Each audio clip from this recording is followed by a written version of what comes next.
Krishna, welcome everyone. Good to see you all. Tonight we're continuing with our study of Bhagavad Gita as it is by His Divine Grace, A.C.Bhaktivedanta Swami Srila Prabhupada. Tonight we are beginning chapter 10. Chapter 10 is entitled The Opulences of the Absolute. So,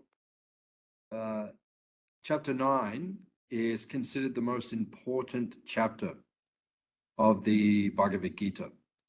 And at the end of chapter 9, Krishna says, Mamana Bhavama Bhakto Madhyaji Mam Namaskaruhi, speaks this most famous verse describing pure devotional service, the Rahasya or the secret of the Bhagavad Gita. Now, after Krishna speaks like this, he reveals this secret. This chapter continues to describe the opulence and the glories of Krishna, so that we can understand his extraordinary potency and his nature. And within the first part of chapter 10, we find the Chatur Shloki. The Chatur Shloki means verses 8 to 11, 8, 9, 10, and 11. These four verses are considered to be the seminal verses or the seed verses of the entire Bhagavad Gita. In other words, the entire Gita is based upon, or it is expanded from these four verses, which are extremely important. So tonight we will begin our study of chapter 10. And if you have any questions or comments as we go, then please ask. The Supreme Personality of Godhead said, "Listen again, O mighty armed Arjuna, because you are my very dear friend. For your benefit, I shall speak to you further, giving knowledge that is better than what I have explained before." So in the purport, Prabhupada says, the more one hears about the Supreme God, the more one becomes fixed in devotional service. One should always hear about Krishna in the association of devotees. Discourses in the society of devotees can take place only among those who are really anxious to be in Krishna consciousness. Others cannot take part in such discourses because the devotees are very dear to Krishna. For their benefit, such discourses are taking place.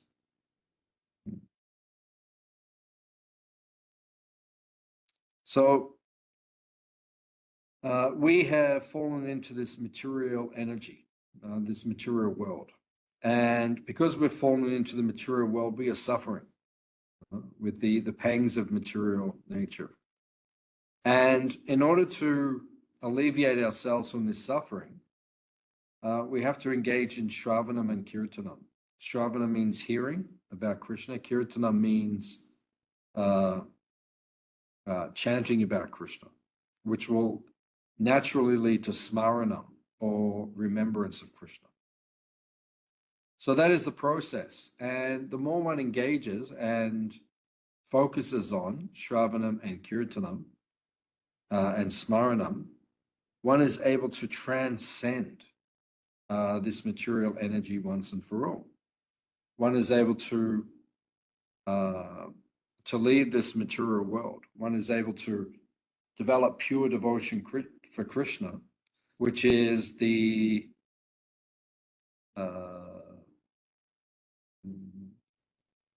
way that we can transcend this material world. We have to develop a pure devotional service attitude towards Krishna. So Prabhupada's explaining here that the more we hear about Krishna, the more we get focused on hearing and chanting about Krishna, then the easier it is to leave this material world once and for all. So Krishna is saying, I will speak to you further, giving knowledge that is even better than I've already explained. Text number 2. Neither the hosts of demigods nor the great sages know my origin or opulences. For in every respect, I am the source of the demigods and sages.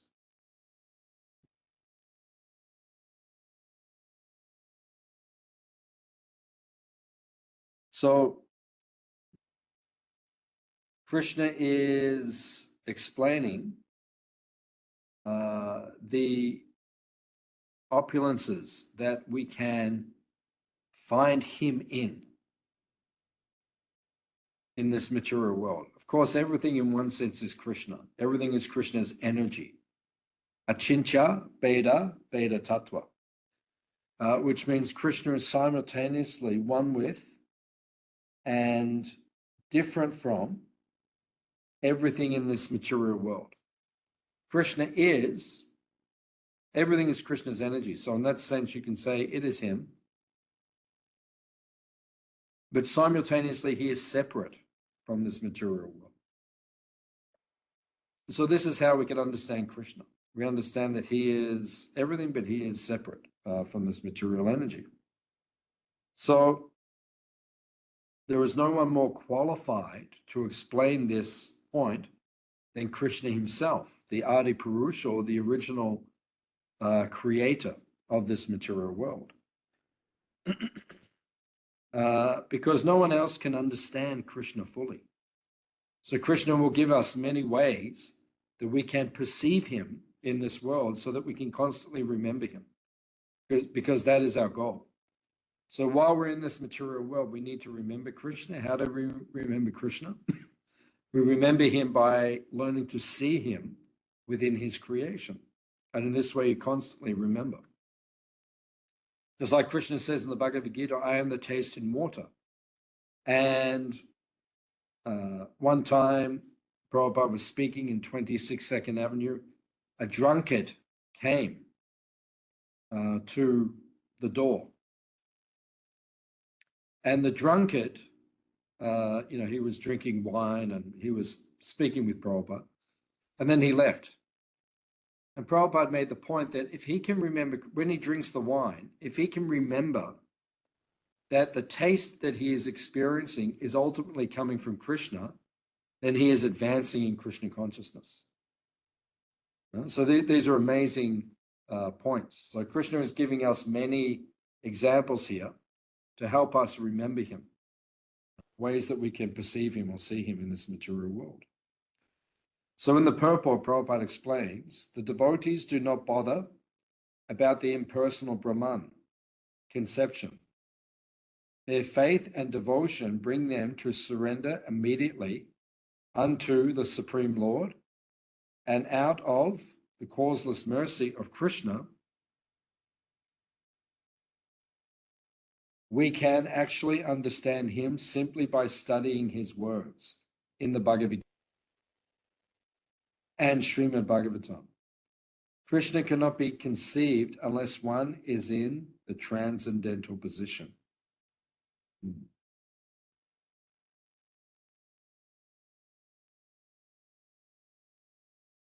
So, by studying Bhagavad Gita and Srimad Bhagavatam, we can come to the correct understanding of the absolute truth. There is Brahman, Paramatma, and Bhagavan. Brahmeti, Paramatmeti, Bhagavaniti, Shabjate. It says within the Bhagavatam there are 3 phases of the absolute truth. There is the impersonal phase, the Brahmajyoti. There is the Paramatma, or the Supersoul. And then there is Bhagavan. Bhagavan means the original Supreme Personality of Godhead. Right? So there are these 3 features of the Supreme Personality of Godhead. For the devotees, they understand the original form is Krishna. That original form, the personality of Godhead, Bhagavan. And they see Paramatma as his expansion, who is in every atom. and Brahman is his effulgence, which is his impersonal feature. So this is how the devotees perceive Krishna. This is how they understand Krishna. So that is a very elevated state of consciousness. The devotees can understand Krishna in this elevated way. The devotees can understand Krishna is the Supreme Personality of Godhead. And when they see him like that, then they understand things as they are. So here it is being described that no one can understand Krishna perfectly. And when Krishna describes himself, that is the best way to understand him. So by studying Bhagavatam, by studying the Bhagavad Gita, we will understand Krishna correctly. Text number 3. He who knows me as the unborn, as the beginningless, as the Supreme Lord of all the worlds, he only, undiluted among men, is freed from all sins.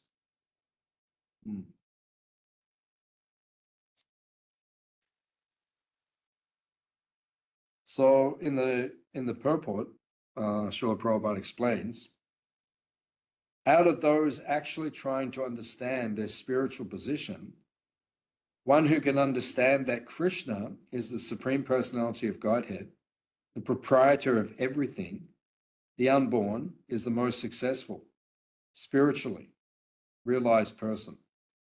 In that stage only, when one has fully understood Krishna's supreme position, can one be free completely from all sinful reactions. Only by devotional service can Krishna be known, and not by any other means. So, as Krishna explains here, first of all, we have to cultivate knowledge about Krishna. This is called Sambandha Gyan. Sambandha Gyan means correct understanding, correct tattva, or correct philosophical understanding of Krishna.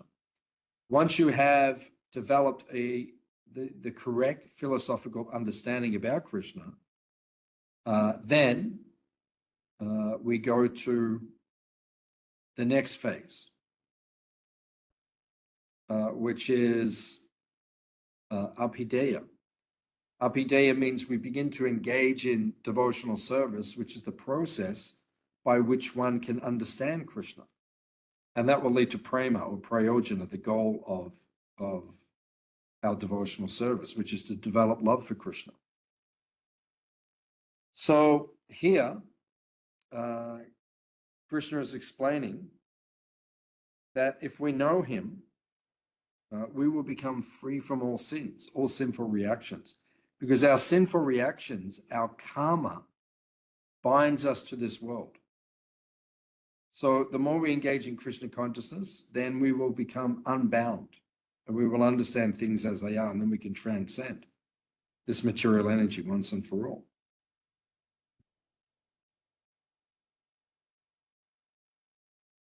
Text number 4 and 5. Intelligence, knowledge, freedom from doubt and delusion, forgiveness, truthfulness, control of the senses, control of the mind, happiness and distress, birth, death, fear, fearlessness, non-violence, equanimity, satisfaction, austerity, charity, fame, and infamy, all these various qualities of the living being are created by me alone.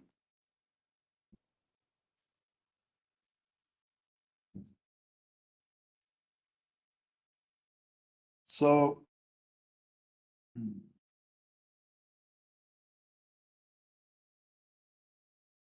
Srila Prabhupada explains the different qualities of living entities, good and bad, are all created by Krishna.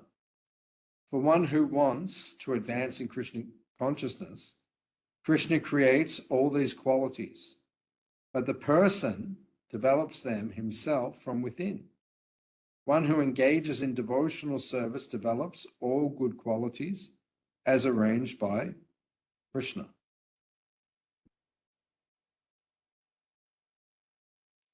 So when we see different qualities manifest in different living entities, we can understand this is coming from Krishna.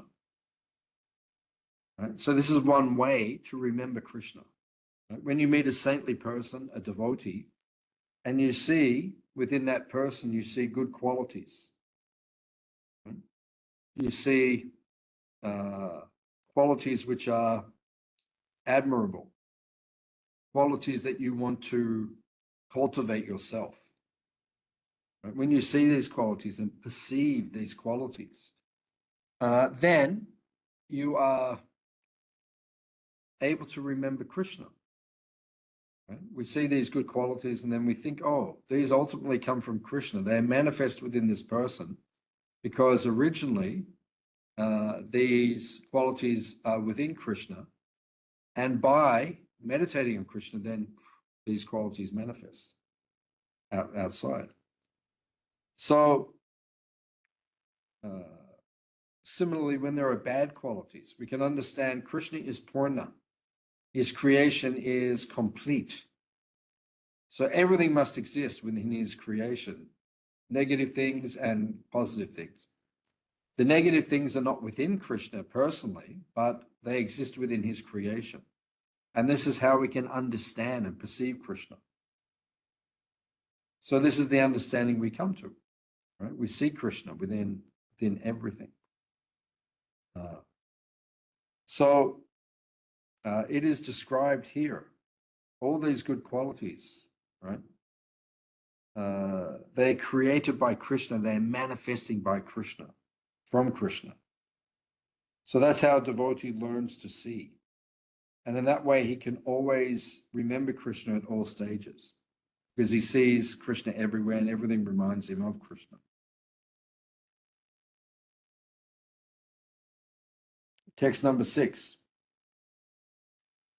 The 7 great sages, and before them the 4 other great sages, and the Manus, progenitors of mankind, come from me, born from my mind, and all the living beings populating the various planets descend from them.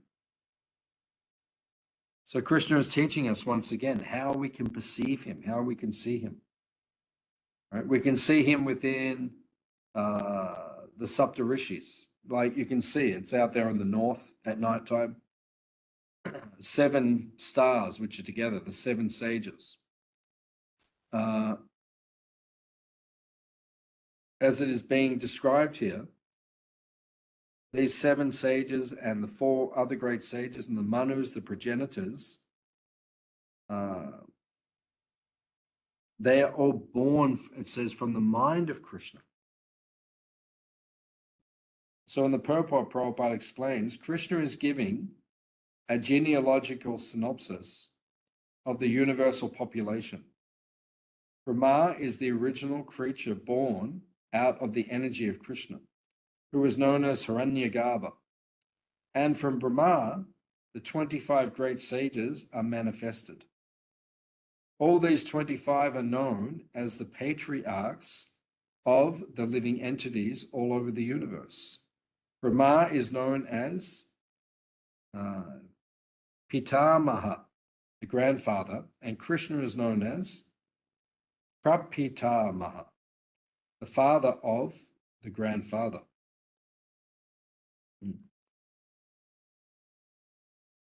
So Krishna is saying this is how we can see him. This is how we can remember him, by being reflective.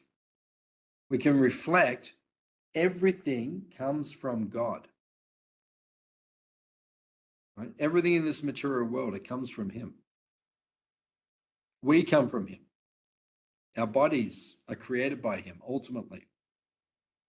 And when we understand the genealogical table of the universe, how the progenitors, the Manus, they created all the different species and all the different living beings in this world. And we've all come down through that creation. When we understand these things, this is a way of remembering Krishna. Right? We can remember our connection to Krishna in this way. So this is the way to constantly remember Krishna, to focus on Krishna. So in all these different ways, Krishna is giving examples within this chapter of ways to remember him so that we can understand our position in relation to him. We are Anu, very small. He is Vibhu. He is unlimitedly great.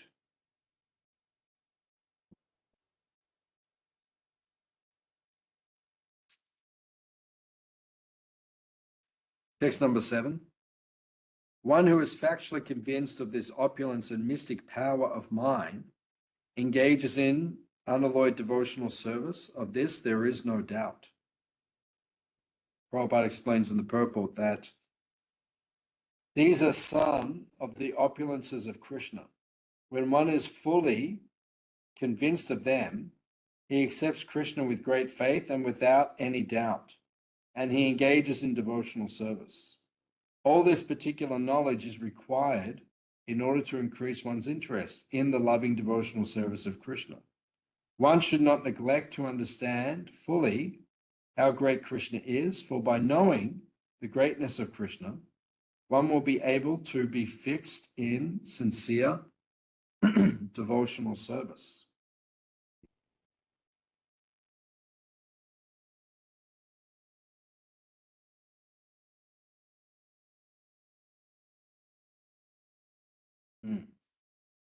So, how do we become fixed in service? Sometimes devotees, they ask this point. How do we become more fixed up or more steady or more dedicated in our service to Krishna? It is described that we will become more dedicated to Krishna, right? More attached to Krishna, more dedicated to him, the more we engage in hearing about him, right? Cultivating knowledge. Like sometimes devotees say that they are struggling in their devotional service. They're finding it difficult to progress in their bhakti or their devotional service. Right? Different devotees sometimes feel like that. And when we speak to them and we analyze, generally it's because they're not hearing enough or they're not reading Prabhupada's books enough. Because when you read Prabhupada's books sufficiently and you're hearing about Krishna, what is the natural consequence? Right? The natural consequence of hearing regularly about Krishna is that you become attached to him and then you become inspired to serve him. So this is how we become fixed up in devotional service. You need to have knowledge. The more knowledge you have of Krishna, the more you become fixed in bhakti or devotional service. Now, we'll read the Chatur Shloki, verses 8, 9, 10, and 11. Now, these are the seminal verses of the Bhagavad Gita. These are the seed verses, right? This is Bhagavad Gita, verse 8, the first of the seed verses, which the whole Bhagavad Gita arises from, these 4 verses. So these are incredibly important to understand. So we'll read. I am the source of all spiritual and material worlds. Everything emanates from me. The wise who perfectly know this engage in my devotional service and worship me with all their hearts. So Prabhupada explains in the purport, a learned who has studied the Vedas perfectly and has information from authorities like Lord Chaitanya, and who knows how to apply these teachings, can understand that Krishna is the origin of everything in both the material and spiritual worlds. And because he knows this perfectly, he becomes firmly fixed in the devotional service of Krishna.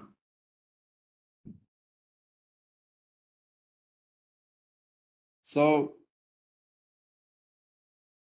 once again, the more knowledge we receive and understand, the more we can become devoted to Krishna.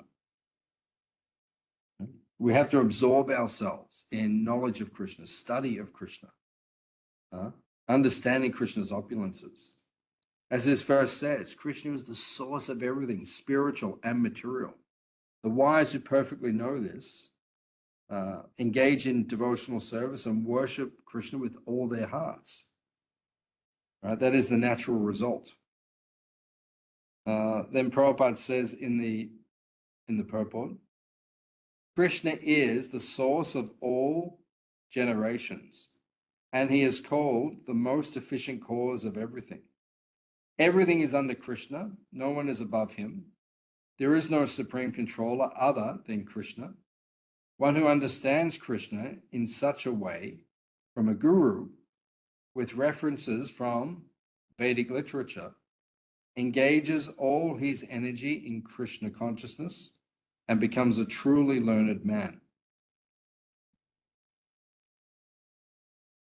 So, Krishna is the supreme controller. And the more we become learned about this fact, the more we will become dedicated to Krishna. When we understand his actual position and we perceive that, we realize that, then we'll become more absorbed in service to Krishna. And that is the perfection of life, right? To become fully absorbed in Krishna's service. Text number 9.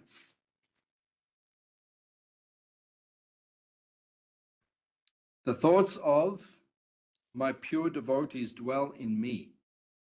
Their lives are fully devoted to my service, and they derive great satisfaction and bliss from always enlightening one another and conversing about me. So Prabhupada explains in the purport, the symptoms of the pure devotees are described in this verse specifically. Their minds cannot be diverted from the lotus feet of Krishna. They are 24 hours daily engaged in glorifying the qualities and pastimes of Krishna. Their hearts and souls are constantly submerged in Krishna, and they take pleasure in discussing him with other devotees. So this is Krishna consciousness. This is how to worship Krishna with all our heart. Right? This is the process. Our thoughts need to dwell in Krishna. Your thoughts can't dwell in someone unless you think about them. And you can only think about someone, your thoughts can only dwell in them when you gain knowledge. The more you understand someone, the more you learn about someone, the more you will become absorbed in that person, in your mind.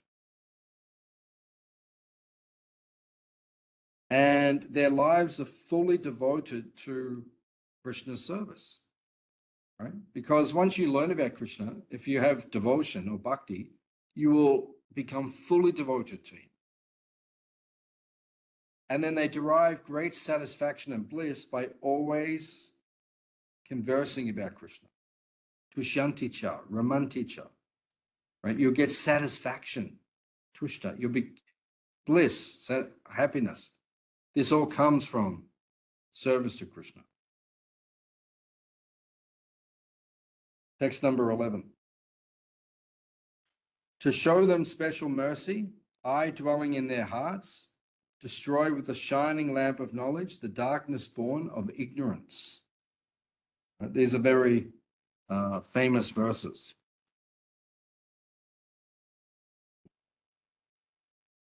Krishna explains, Buddhi Yoga is action in Krishna consciousness.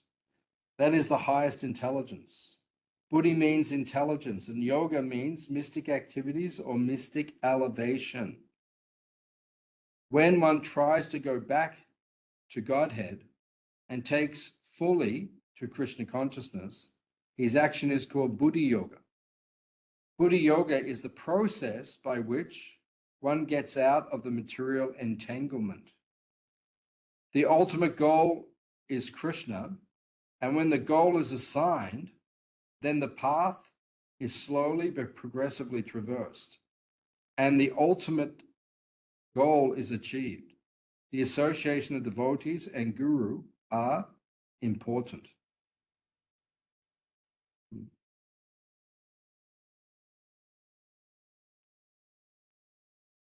Buddhi yogamtam. Buddhi yoga means the yoga of the intelligence, or in other words, always thinking of Krishna, always contemplating ways to serve Krishna. When one does this, then one becomes fully fixed on Krishna. And then one can transcend this material world once and for all. So this is being explained here in verse number 10. To those who are constantly devoted, to those who are constantly devoted in serving me with love, I give the understanding by which they can come to me. So that is verse number 10.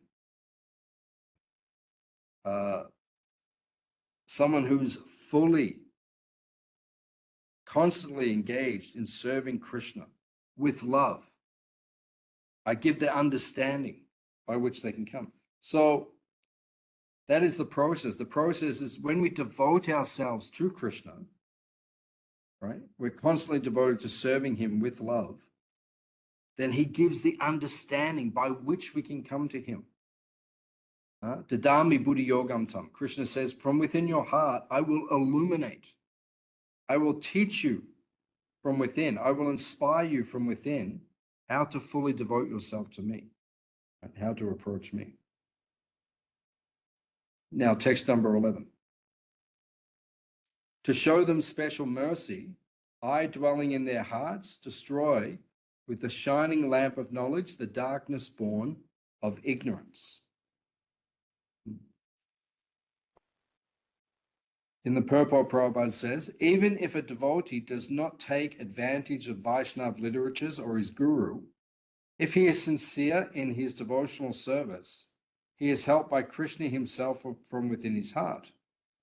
Only by devotional service is Krishna pleased, and by his inconceivable energy, he can reveal himself to the heart of the pure devotee. The pure devotee always has Krishna within his heart. By constantly chanting Hare Krishna and with the presence of Krishna, who is just like the sun, the darkness of ignorance is at once dissipated. This is the special mercy rendered to the pure devotee by Krishna. So, this is the special mercy of Krishna.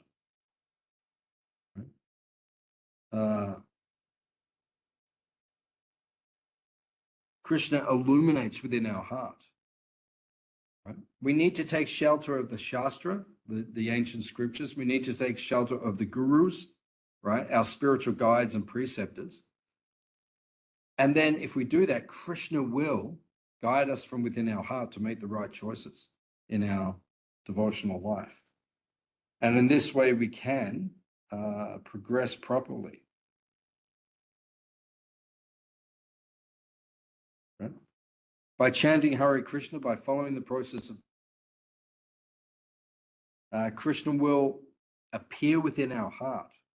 And when he appears within our heart, he will elevate our consciousness. So this is the secret of success. The more we engage in hearing and chanting, we will elevate ourselves, our consciousness.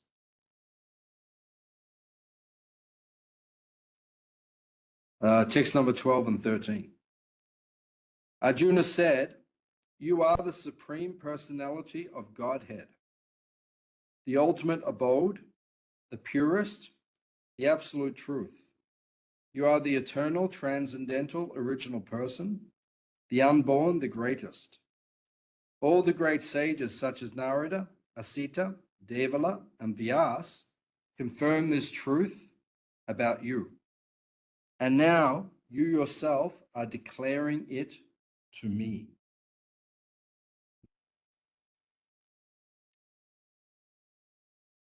So in the purport, Prabhupada explains, in these two verses, Krishna gives a chance to the modern philosopher. For here it is clear that Krishna is different from the individual soul. Men and demigods, out of ignorance, think that they are absolute and independent of Krishna. That ignorance is removed perfectly by devotional service. Krishna can be realized only by those who engage constantly in thinking of him. Smaranam. Krishna is the Supreme Personality of Godhead, and one should always meditate on him and enjoy one's transcendental relationship with him. If we want to understand Bhagavad Gita, we should accept the statements in these two verses. Unless one is in the disciplic succession, he cannot understand Bhagavad Gita. This perfect knowledge can be had by the grace of Krishna.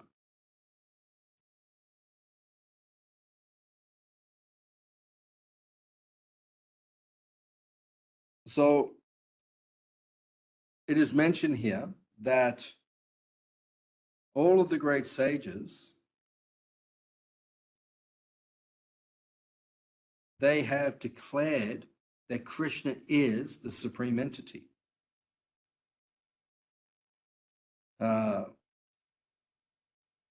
So this gives us conviction.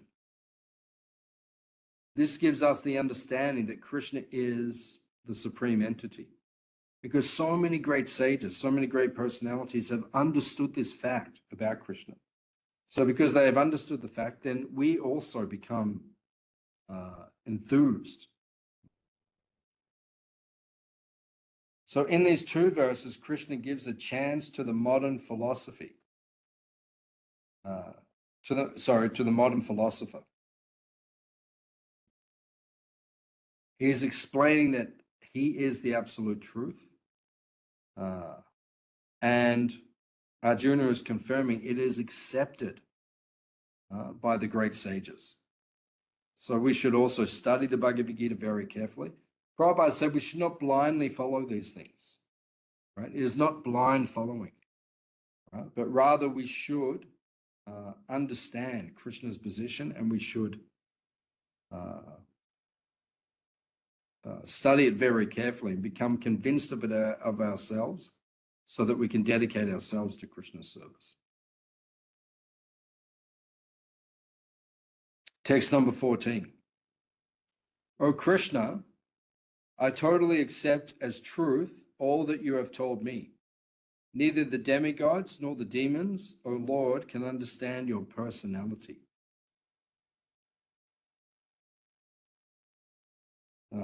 So in the purport,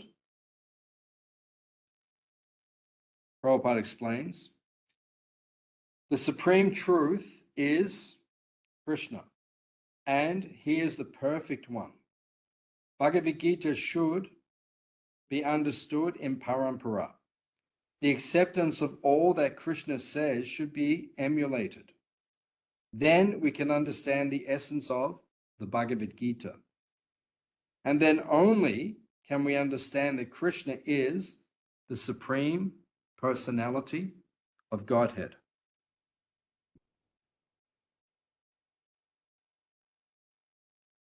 So once again, it is being explained the process of receiving this knowledge, or the process of understanding Krishna. We can only understand Krishna correctly when we receive this knowledge through the parampara, the disciplic succession. Evam parampara praptam imam rajashyo vidu. Right? We cannot understand this knowledge by our own endeavor. We need to understand it by connecting to Krishna, and then we can go to the highest level of spiritual life and understanding.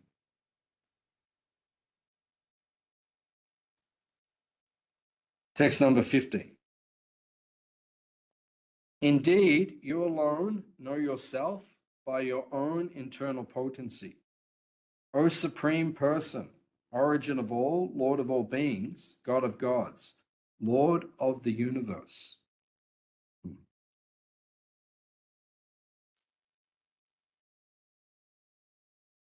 So Prabhupada explains, the supreme truth is realized in three aspects. A common man, or even a liberated man, who has realized Brahman or Paramatma, may not understand Krishna's personality. Such men, therefore, may endeavor to understand Krishna from the Bhagavad Gita, which is spoken by this person, Krishna.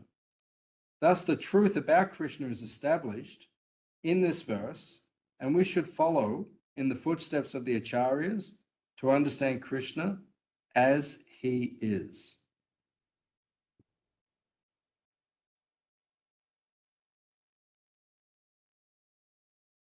So Arjuna realizes who Krishna is, right? All the great rishis, all the great sages, all the great demigods. Krishna himself is speaking in the Bhagavad Gita, and all the great devotees like Arjuna are accepting Krishna's supreme position. So when we become Krishna conscious, we also accept Krishna's position, his supreme position. And by understanding his position, we become devoted to him. So that is the essence of this chapter. Understand Krishna's opulences, and when you understand them, you will become devoted to him. And when you become devoted to him, then your life becomes perfect.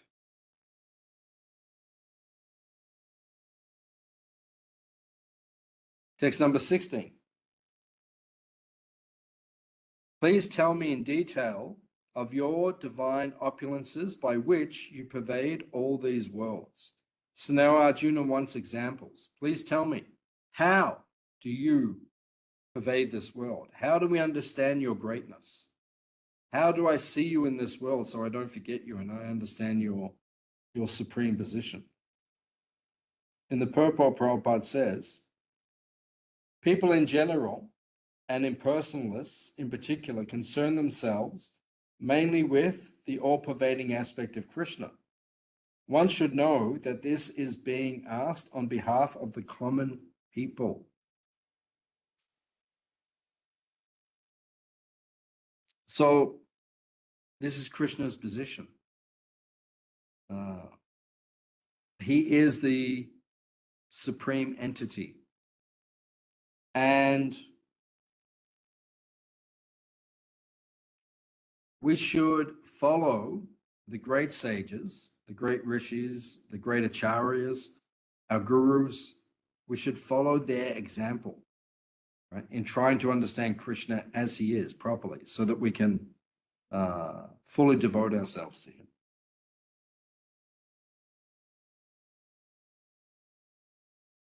Text number 17.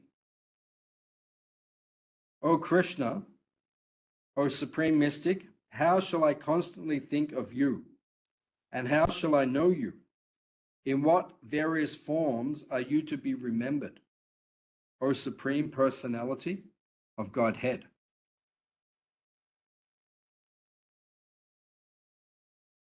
Prabhupada explains in the purport, common men, including the demons and atheists, cannot know Krishna because he is guarded by his Yogamaya energy. The superior devotee is concerned not only for his own understanding, but for the understanding of all mankind. The common man who has no love for Krishna cannot always think of Krishna. Therefore, he has to think materially.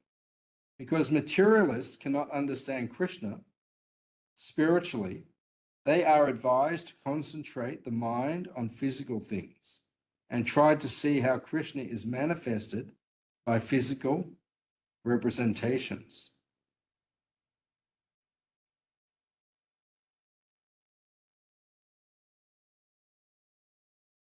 So, just like in the Srimad Bhagavatam, we hear the description of the universal form, the Virat Rupa, the whole universe. And we're taught how to see Krishna within that. Now, particularly, that is for those people who are not fully devoted to Krishna.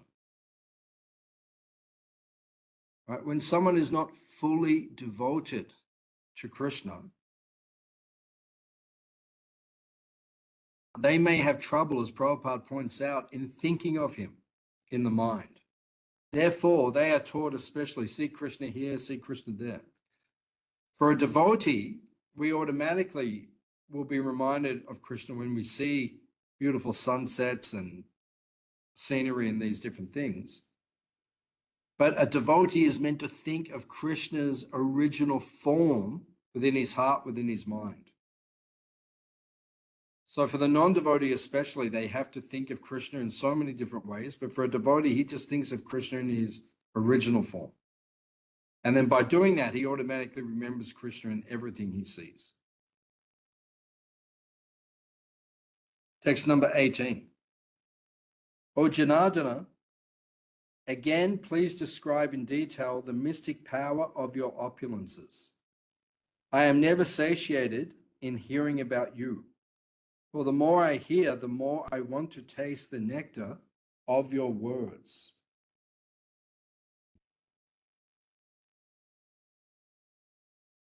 Prabhupada explains, any narration or statement concerning Krishna is just like nectar, and this nectar can be perceived by practical experience. One will tire by hearing mundane stories, but one never tires of hearing of Krishna. It is for this reason only that the history of the whole universe is replete with references to the pastimes of the incarnations of Godhead. In this way, the reading matter remains forever fresh despite repeated readings.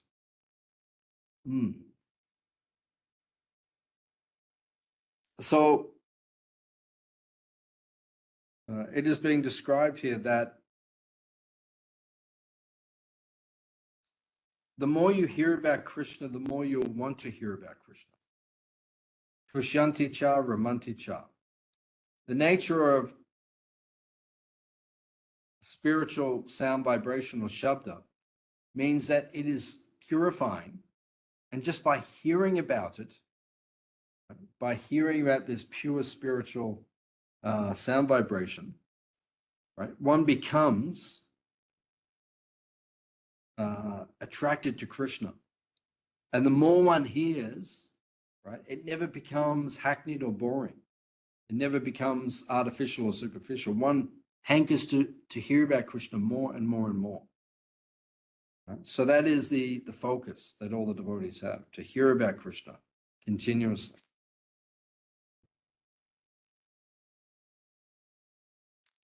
And the final verse that we'll read for tonight, text number 19.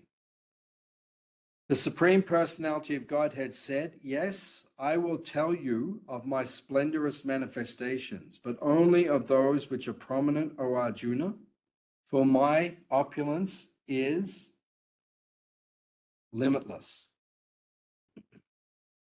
So Prabhupada explains in the purport, it is not possible to comprehend the greatness of Krishna and his opulences. The senses of the individual soul are limited and do not permit him to understand the totality of Krishna's affairs. Still, the devotees try to understand Krishna, but not on the principle that they will be able to understand Krishna fully. Rather, the topics of Krishna are so relishable that they appear as nectar. Thus, the devotees enjoy them.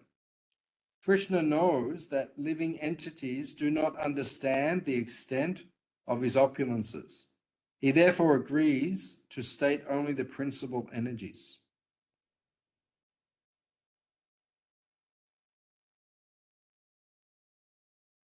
So Krishna is going to explain the principal ways, or many of the principal ways, or some of the principal ways that one can understand him within this material creation, because he is unlimited.